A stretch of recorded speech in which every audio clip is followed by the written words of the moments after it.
15 अगस्त स्वतंत्रता दिवस के उपलक्ष्य में, रक्षाबंधन के उपलक्ष्य में, जन्माष्टमी के उपलक्ष्य में मैं भारतीय जनता पार्टी की तरफ से लखन सिंह सिकोपुरे पटोदी विधानसभा क्षेत्र से पूरे देशवासियों को, पूरे प्रदेशवासियों को 15 अगस्त स्वतंत्रता दिवस व रक्षाबंधन जन्माष्टमी की हार्दिक शुभकामनाएं देता हूँ और सभी क्षेत्रवासियों से, सभी देशवासियों, सभी प्रदेशवासियों से हाथ जोड़ के प्रार्थना करता हूँ।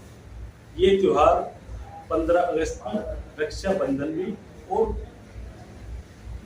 कृष्ण जन्माष्टमी भी बड़े हर्ष और उल्लास के साथ मनाएं और अपने भाईचारा कायम रखें। और ये जो बहनें अपने भाई को राखी बांध करके रक्षाबंधन मनाएं, अपने भाइयों के लिए प्रार्थना करती है कि उनकी उम्र लंबी हो। तो मैं अपने भाइयों से, अपनी बहनों से हाथ जोड़ के प्रार्थना करता हूँ कि सभी इस त्योहार को बड़े हर्ष और उल्लास के साथ मनाएं। और जिनकी ननद घर आती है तो उन भाभियों से भी प्रार्थना करता हूँ अपनी ननद के लिए विशेष तोहफा दरवाजे पर थाली लेकर के खड़ी रहे कि मेरी ननद घर आए और मैं राखी बंधवाऊं और बड़े हर्ष और उल्लास के साथ ये त्योहार मनाया जाए। मैं पूरे देशवासियों को प्रदेशवासियों दोबारा से शुभकामनाएं देता हूँ। जय हिंद, भारत माता की जय।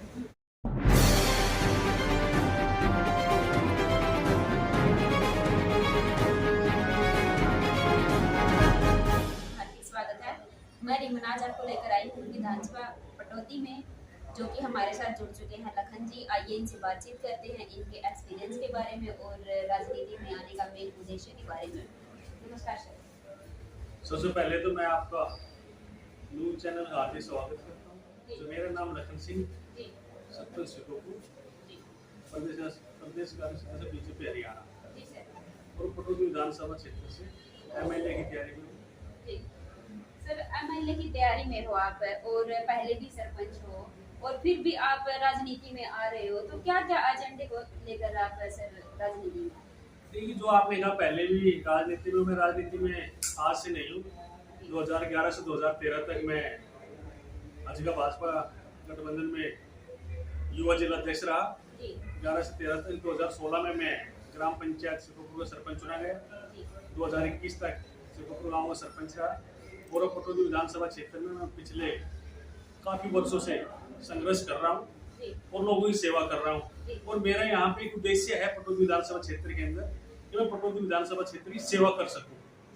राजनीति में आने का मेरा मकसद है सामाजिक की सेवा करना। सामाजिक तौर पर, जो आर्थिक तौर पर, जो सरकार की, जो भारतीय जनता पार्टी की जो स्कीमें चली हुई है, मैंने पटौदी विधानसभा क्षेत्र में आने के बाद मैंने यहाँ पर 2 CSC सेंटर अपने यहाँ पर खोले हुए हैं। और ये एक बताने की बात है कि CSC सेंटर के माध्यम से जो भी सरकारी फीस भी है वो हम फ्री काम करते हैं। चाहे लोगों को राशन कार्ड में त्रुटियां रही हो, चाहे BPL राशन कार्ड बनवाना हो, चाहे फैमिली ID की प्रॉब्लम रही हो, चाहे हैप्पी कार्ड की रही हो, चाहे आयुष्मान कार्ड की रही हो, चाहे बस पास की रही हो। तो मेरा एक उद्देश्य है कि लोगों की सेवा करना और क्षेत्र के लोगों को जिनको असुविधा हो रही है, जिनको काम कराने में दिक्कत हो रही है, तो उनकी फ्री ऑफ कॉस्ट हम यहाँ पर काम करते हैं। और हर शनिवार को हमारे यहाँ से खाटू श्याम जी और सालासर महाराज जी यहाँ से हम बस भेजते हैं। सनातन धर्म के अनुसार, हिंदू धर्म के अनुसार हम तीर्थ यात्रा में भी बस भेज रहे हैं। और मेरी माताएं, मेरी बहनें हजारों की संख्या में यहाँ से खाटू श्याम जी दर्शन करके आ भी चुकी है और कंटिन्यू हमारा चलता रहेगा। और भारतीय जनता पार्टी ने माननीय श्री नायब सिंह सैनी जी ने, नायब सिंह सैनी जी के नेतृत्व में और हमारे प्रदेश अध्यक्ष श्री मोहनलाल बडोली जी के नेतृत्व में तीसरी बार कमल का फूल खिलने वाला है और भारतीय जनता पार्टी तीसरी बार सरकार बनाएगी। सर, आप पहले भी सरपंच रह चुके हो और अभी भी आप विधानसभा के इलेक्शन लड़ने के लिए क्षेत्र में आए हो, तो सर ऐसे क्या काम रह गए जो आप पूरे मतलब क्षेत्र का ही विकास करना चाहते हो सर? और इस क्षेत्र में सर ऐसी कौन सी समस्या है जो आपको सबसे मतलब अलग करती है और सबसे मतलब बड़ी करती है सर? देखिए, क्षेत्र के अंदर समस्याएं बहुत है और मैं किसी विधायक के बारे में या किसी और दूसरे के बारे में ये कहना नहीं चाहता। अपनी क्षमता के अनुसार, चाहे वो कोई भी विधायक रहा हो, भारतीय जनता पार्टी का विधायक अभी यहाँ से है, उन्होंने अपनी क्षमता के अनुसार सारे कार्य कराए और जो कार्य उनसे नहीं हुए, जो उनसे वंचित रह गए, जो क्षेत्र के लोगों की समस्याएं आज भी है, वो हम 2024 में अगर भारतीय जनता पार्टी शीर्ष नेतृत्व अगर मुझे टिकट देता है, मुझे मुझ पर विश्वास करता है, तो मैं ये भारतीय जनता पार्टी को मैं आपके न्यूज चैनल के माध्यम से कहना चाहता हूँ 100% भारतीय जनता पार्टी यहाँ से चुनाव जीतेगी, कमल का फूल खिलेगा और यहाँ पर जो भी विकास अधूरे रह गए हैं वो विकास पूरे कराने का पूरा सामर्थ्य के अनुसार, पूरी सक्षमता के अनुसार काम करने के लिए आपका भाई लगेगा। बेरोजगारी हरियाणा में सबसे टॉप लेवल पे है सर, ऐसा क्यों सर? बेरोजगारी का देखो, या तो किसी ने सोचा नहीं वो बेरोजगारी को खत्म करने के लिए, लेकिन माननीय मुख्यमंत्री नायब सिंह सैनी जब से मुख्यमंत्री बने हैं, हमारे श्री मनोहर लाल जी भी मुख्यमंत्री रहे हैं, उन्होंने बिना खर्ची बिना पर्ची लाखों लोगों को हरियाणा प्रदेश के अंदर रोजगार दिया है। और अभी जो कच्चे कर्मचारी है वो माननीय मुख्यमंत्री नायब सिंह सैनी जी ने पक्के किए हैं। और माननीय मुख्यमंत्री नायब सिंह सैनी जी दिन रात 24 घंटे के अंदर 16 घंटे 3-3, 4-4 हजार आदमियों से मिलता है। क्या कोई ऐसा मुख्यमंत्री आज तक भारतीय जनता पार्टी में या किसी अदर पार्टी में ऐसा मुख्यमंत्री मिला? रात के 2 बजे भी वो मिलता है। और उसने जब से संत कबीर कुटीर के अंदर अपना निवास किया है, उसने सारे दरवाजे खोल दिए। एक आम व्यक्ति, एक आम नागरिक हरियाणा प्रदेश का, चाहे किसी भी जिले का हो, किसी भी देश का हो, किसी भी जिले का हो, किसी भी गांव से हो, एक आम व्यक्ति उनसे टेलीफोन पे बात करता है और वो टेलीफोन पिक करते हैं और वो लोगों की समस्या सुनते हैं, लोगों के बीच में रहते हैं। तो माननीय नायब सिंह सैनी जी के नेतृत्व में, लेकिन उनको काम करने का थोड़ा कम समय मिला। जो मुख्यमंत्री बने उसके बाद लोकसभा के चुनाव आ गए, आचार संहिता लगी। अब दोबारा से जो काम हो रहे हैं, उन्होंने कई हजार करोड़ रुपए के हरियाणा प्रदेश के अंदर काम किए हैं।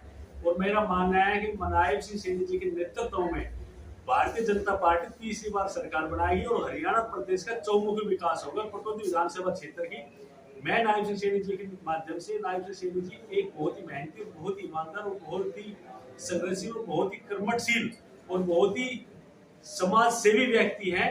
उनके अंदर आज भी मुख्यमंत्री वाला कोई भी प्रोटोकॉल ऐसा नहीं है कि कोई भी व्यक्ति जाता है तो सबसे गले मिलता है और उनकी समस्या सुनता है। तो नायब सिंह सैनी जी के नेतृत्व में भारतीय जनता पार्टी तीसरी बार सरकार बनाएगी, तीसरी बार कमल का फूल खिलेगा। पटौदी विधानसभा क्षेत्र से कमल का फूल खिलेगा। पटौदी विधानसभा क्षेत्र की जनता को मैं हाथ जोड़ के प्रार्थना करता हूँ, तीसरी बार कमल का फूल खिलाए।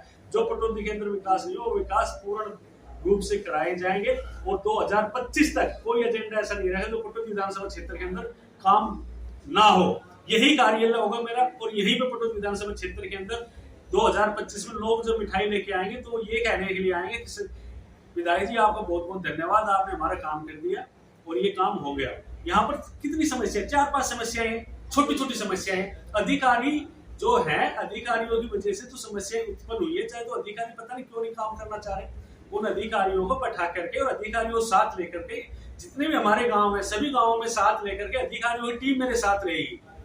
और ये भी मैं आपको बताना चाहता हूँ, अधिकारी काम करेंगे और पूरे पटौदी विधानसभा क्षेत्र के अंदर, गांव के अंदर कोई भी काम ऐसा नहीं होगा जो पटौदी विधानसभा क्षेत्र का एक भी गांव ये कहेगा 2025 अक्टूबर में कि हमारा काम नहीं होगा। 2025 अक्टूबर में अगर किसी अधिकारी ने 1 साल का टाइम रहेगा, काम नहीं किया तो पटौदी से अपना बोली बिस्तर पाने के लिए तैयार है। जो ये प्रेजेंट में सरकार है, सेंटर में भी है और स्टेट में भी है सर, फिर भी सर वो काम नहीं बन रहे जो बनने चाहिए सर, ऐसा क्यों है? क्यों अधिकारियों के ऊपर डिपेंड करते हैं। अधिकारी अभी दबाव में है, वो किस चीज के दबाव में मुझे नहीं पता, और अधिकारियों के मन में क्या है वो मैं अभी पूछने लायक नहीं हूँ। क्योंकि जब तक मेरे पास जनता की पावर ना होगी, मैं पटौदी विधानसभा क्षेत्र से जनप्रतिनिधि नहीं चुना जाऊंगा। जिस दिन मैं विधायक बन गया, चंडीगढ़ से शपथ लेने के बाद में जब मैं पटौदी इस कार्यालय पे आऊंगा, सभी अधिकारियों की मीटिंग होगा और उनसे क्लियर पूछा जाएगा। उस दौरान आपके चतुर्दिशा टाइम को बुलाया जाएगा और आपको उसका जवाब दे दिया जाएगा अधिकारी क्यों नहीं काम कर रहे। और ये क्वेश्चन आपने किया ना, अधिकारी काम नहीं कर रहे, मुझे नहीं पता अधिकारी क्यों नहीं काम कर रहे। लेकिन अगर मुझे भगवान ने, खाटू श्याम महाराज, सालासर महाराज ने मुझे पावर दी और पटौदी क्षेत्र की जनता ने मुझे इस लायक समझा और पार्टी के शीर्ष नेतृत्व ने मुझे टिकट दी, तो मैं अधिकारियों की मीटिंग इसी कार्यालय पर लूंगा। आज तो अधिकारी काम नहीं करते, मैं कहता हूँ खड़े होकर के लोगों के बीच में जाकर काम करेंगे। या मैं आपके न्यूज के माध्यम से कहना चाहता हूँ, किसी अधिकारी को ये नहीं होगा कि काम नहीं हुआ। ये मैं चैलेंज के साथ कह सकता हूँ। भारतीय जनता पार्टी 30 नंबर कमल खिले और मैं 2025 में जनवरी मकर संक्रांति को शुभ अवसर होता है, यहीं पर 10,000 आदमियों की रैली का प्रोग्राम करूंगा, अधिकारियों को बुला करके, और ये मकर संक्रांति से उनकी ड्यूटी लगा दी जाएगी। 2025 मकर संक्रांति एक हरियाणा प्रदेश के अंदर एक कल्चर होता है मकर संक्रांति मनाना। उस दौरान सभी अधिकारियों को बुला के निर्देश दे दिया जाएगा। उनको 3 महीने 90 दिन का टाइम दूंगा, अधिकारी से फीडबैक लूंगा। जैसे हमारे माननीय मुख्यमंत्री नायब सैनी जी फीडबैक लेते हैं, एक वर्कर से फीडबैक लेते हैं, एक मजदूर से फीडबैक लेते हैं, एक कर्मचारी से फीडबैक लेते हैं, एक सीएससी सेंटर वाले से फीडबैक लेते हैं, जिला कलेक्टर से फीडबैक लेते हैं, इस कार्य क्या हुआ, फीडबैक लेनी पड़ती है, आदमी 16 घंटा काम करना पड़ता है। मैं नायब सैनी जी की तरज पर चल करके पटौदी विधानसभा क्षेत्र के अंदर 16 से 17 घंटा पटौदी विधानसभा क्षेत्र जनता के बीच में रह करके और 16 से 17 घंटा क्षेत्र की जनता की समस्या का समाधान करने का काम करूंगा। ये मेरा उद्देश्य है और मैं पटौदी क्षेत्र की जनता का सेवक बन के, बेटा बन के मैं यहाँ पर काम करूंगा, ना कि नेता बन के, ना कि दूसरे तरीके से। मैं उनका सेवक बन के यहाँ पे काम करूंगा। आज मेरे यहाँ पे 14,000 व्यक्तियों को मैंने सरकारी स्कीम का लाभ दिलाया, फ्री ऑफ कॉस्ट। सरकारी फीस भी हम नहीं ले रहे, मैंने लड़के बैठाए हुए, सारी फीस हमने सरकारी फीस भी छोड़ रखी है, क्योंकि हमारे यहाँ पे बुरा हाल हो रहा था, बहुत लोग परेशान थे। आज मेरे पास डाटा है, जो भी लोग मेरे पास आते हैं बड़े खुश होकर जाते हैं, वो चाय पिलाता हूँ, बैठाता हूँ, पानी पिलाता हूँ, लड्डू खिलाता हूँ, बूंदी है, बड़े खुश होकर जाते हैं।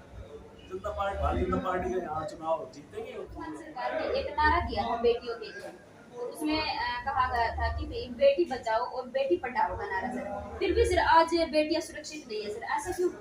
आप ये जो कह रहे हो बेटियां सुरक्षित काम पर नहीं है, हमने बहन बेटियों के लिए बहुत काम किया। हमारे यहाँ पर जो बच्ची जन्म लेती है उसका पोस्ट ऑफिस में सुकन्या का हम अकाउंट खुलवाते हैं, और सुकन्या अकाउंट के लिए जहाँ सुकन्या अकाउंट खुलता है तो बेटी के भविष्य के लिए कॉलेज स्कूलों के अंदर स्कॉलरशिप बेटियों को मिल रही है, सारा काम हो रहा है। बेटी बचाओ, कुछ छोटी मोटी कोई बातें होती है तो उसका हरियाणा प्रदेश के अंदर नॉन स्टॉप हरियाणा है और हरियाणा प्रदेश हमारा है, ये नारा है। Bharatiya Janata party non stop Haryana पे काम कर रही है और आने वाले टाइम में भारतीय जनता पार्टी कमल खिलाएगी और बेटी हमारी, बेटी बचाओ बेटी पढ़ाओ का नारा है और वो नारा था और नारा रहेगा।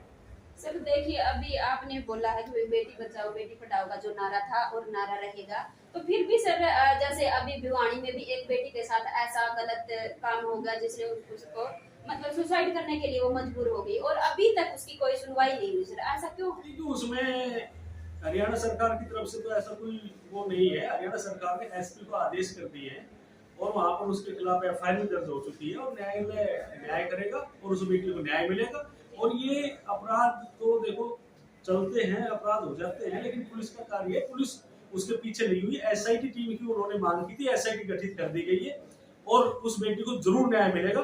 और जितने भी वैसे अपराधी हैं वो अपराध बेशक कर ले, लेकिन उनको सलाह को पीछे जल्द होंगे। ये नायब सैनी जी ने, हरियाणा भाजपा सरकार ने उसके ऊपर कड़ा संज्ञान लिया। एसपी भिवानी को आदेश भी कर दिए, एसआईटी टीम गठित कर दी, जल्द से जल्द अपराधी पकड़े जाएंगे, सलाह को पीछे होंगे और न्यायालय जो फैसला होगा न्यायालय फैसला करेगा। मान लीजिए सर दोबारा से बीजेपी सरकार आ जाती है और कहीं ना कहीं बेरोजगारी तो है सर, आप इसको मतलब मना नहीं कर सकते। और जैसे कि तीसरी बार फिर बीजेपी सरकार आ जाती है, जैसे कि अभी देखा जाए तो सरपंच भी रोड पे है, किसान भी रोड पे है, हालांकि स्टूडेंट भी रोड पे है, तो सर उसके लिए क्या बदलाव करना चाहोगे? आप किस रोड से आए हो, कितने किसान आपको मिले, कितने स्टूडेंट मिले, कितने सरपंच खड़े मिले? मैं भी सरपंच हूँ, आप बताओ किस रोड से, आप कहाँ से बिलोंग करते हो, कौन से, आप कहाँ से आए हो? और ये मेरी कार्ड नंबर, आप ये बताओ किस रोड पे सरपंच खड़े हैं? सभी की समस्या सरपंचों के लिए, सरपंचों के लिए माननीय, सुनिए माननीय देवेंद्र सिंह बबली जी ने वो जो टेंडर प्रक्रिया अपनाई थी, टेंडर प्रक्रिया का उन्होंने किया था, वो जेजेपी पार्टी से थे। भारतीय जनता पार्टी माननीय श्री नायब सैनी मुख्यमंत्री बने, उन्होंने 21 लाख रुपए सरपंचों को विदाउट टेंडर 21 लाख रुपए ही पावर दी, उससे पूरे हरियाणा प्रदेश के सरपंच खुश है। नंबर 2, किसानों के लिए एमएसपी किसी सरकार ने नहीं दिया। आप किसी प्रदेश में चले जाओ, हरियाणा प्रदेश में पहला मुख्यमंत्री है जिन्होंने एमएसपी पे मोहर लगाई। ये नॉन स्टॉप हरियाणा है, इसमें आप दखलंदाजी ना करें, मेरे मीडिया बंधुओं से प्रार्थना है। और कितने स्टूडेंट आपको स्टूडेंटों के लिए क्या किया सर, क्योंकि ना हर बार भर्तियां निकलती है और एग्जाम तक हो जाते हैं और फाइनल लिस्ट में सर फाइनल लिस्ट नहीं लगता, उसके लिए ऐसा क्यों सर? उसके लिए आप 2024 अक्टूबर तक आप है ना इंतजार करें। मैं चुनाव की तैयारी में हूँ, मैं विधायक बन जाऊँ, मंत्री बन जाऊँ, हरियाणा विधानसभा में जिस दिन पहुंचूं उसके बारे में आपको इंटरव्यू बता दूंगा। तब तक हम वेट करेंगे, तब तक बहुत सारे बच्चों की डेट ही चली जाएगी, एज ही चली जाएगी सर। नहीं, सिर्फ 45 दिन 2 महीने के बाद आपको सेवा करने का मौका देती है तो उस उपलक्ष्य में सर 15 अगस्त में आप क्या मैसेज देना चाहोगे यहाँ की जनता को? सबसे पहले तो आपके चैनल से मैं हाथ जोड़कर स्वतंत्रता दिवस के उपलक्ष्य में, रक्षाबंधन के उपलक्ष्य में, जन्माष्टमी के उपलक्ष्य में मैं भारतीय जनता पार्टी की तरफ से लखन सिंह सिको पूरे पटौदी विधानसभा क्षेत्र से पूरे देशवासियों को, पूरे प्रदेशवासियों को 15 अगस्त स्वतंत्रता दिवस, रक्षाबंधन, जन्माष्टमी की हार्दिक शुभकामनाएं देता हूँ और सभी क्षेत्रवासियों से, सभी देशवासियों, सभी प्रदेशवासियों से हाथ जोड़ के प्रार्थना करता हूँ। ये त्योहार 15 अगस्त की, रक्षाबंधन भी और कृष्ण जन्माष्टमी भी बड़े हर्ष और उल्लास के साथ मनाएं और अपने भाईचारे के साथ ये त्योहार मनाया जाए। मैं पूरे देशवासियों को प्रदेश में दोबारा से शुभकामनाएं देता हूँ। जय हिंद। सारे अपडेट्स के लिए सब्सक्राइब करें और बेल आइकन को क्लिक करें।